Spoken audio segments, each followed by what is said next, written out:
to the Heirloom Library. I'm so glad you could join me today.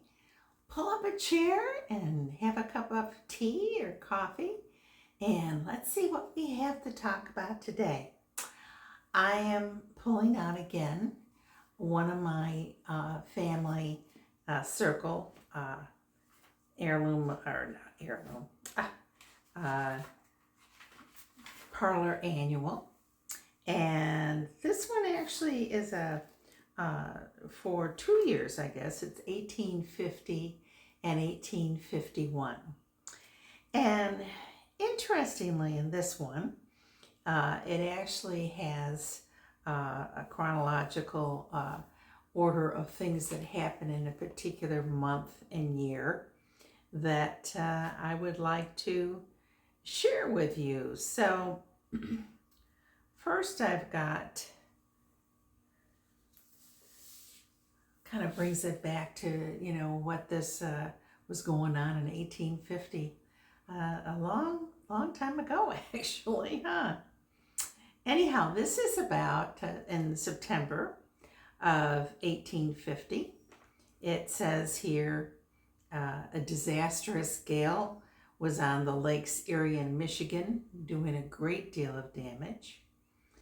Jenny Lind arrived in New York, and I'm going to read a little bit about her. She was an extremely popular singer in the day, and people just, her concerts were always filled.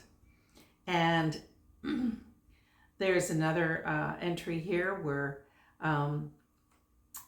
the birthday of Lafayette by a French military company in New York was celebrated. Among the guests were 2 grandsons of General Lafayette, who recently arrived in this country. So again, interesting that what would have that been, about 75 years prior that General Lafayette was fighting here. So kind of interesting there. And Jenny Lind is having her first concert in New York City. And here's another interesting one. Immigrants to this country during the month of August landing at New York amounted to 18,562. Actually, I think, that's quite a few for this period of time. So, of course, America was a very brand new nation, and lots of places to settle. And so it was almost like a siren's call, I think, to many in Europe. And let's see.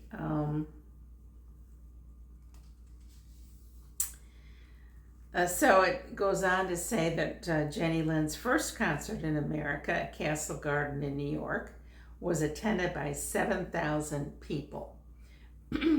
Proceeds were $35,000. Can you imagine? That's a lot of money in 1850.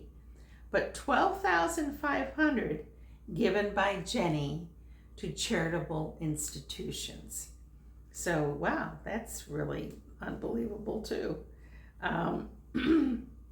And a great rain fell in Boston. They had 5 inches of water in 36 hours. And then another kind of interesting thing, flogging in the American Navy was abolished. So obviously, I guess before that I think was pretty common actually on ships, that if you didn't do what you were supposed to do, they could flog you. Let's see here. I think that might be, here's another interesting tidbit here. James Hamlet. Let me go back. I think there was something about, let me just look here a second.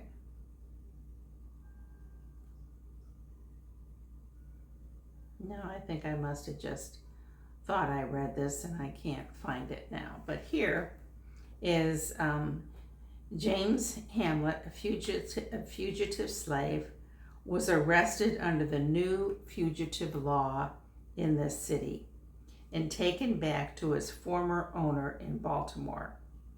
A subscription was immediately circulated and money sufficient to purchase his freedom was raised and appropriated, after which he returned to his family at Williamsburg amid the congratulations of his friends.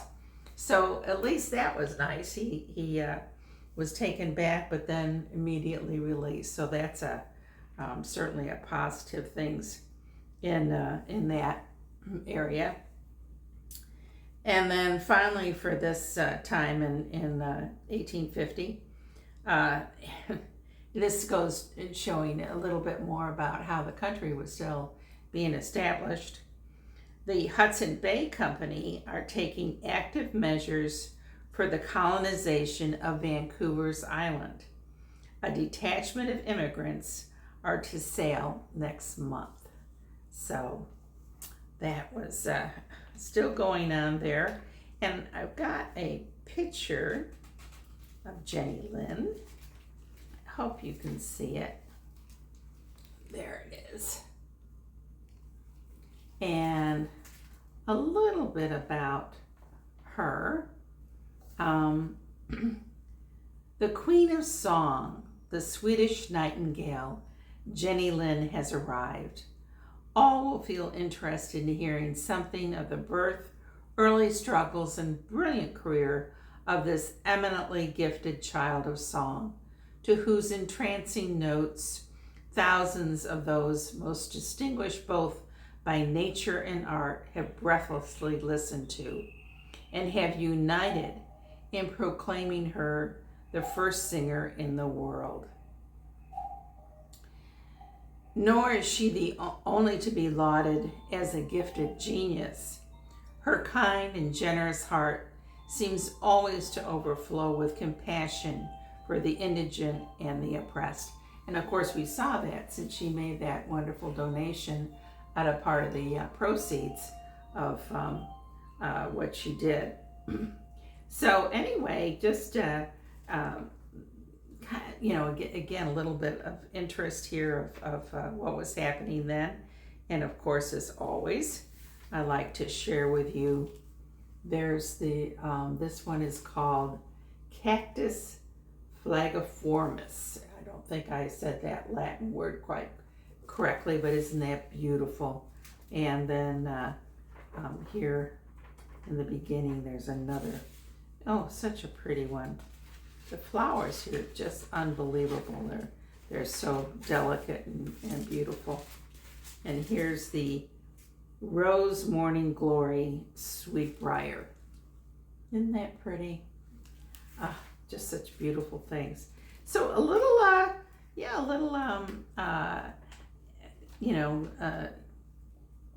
excerpt into what was going on during this time.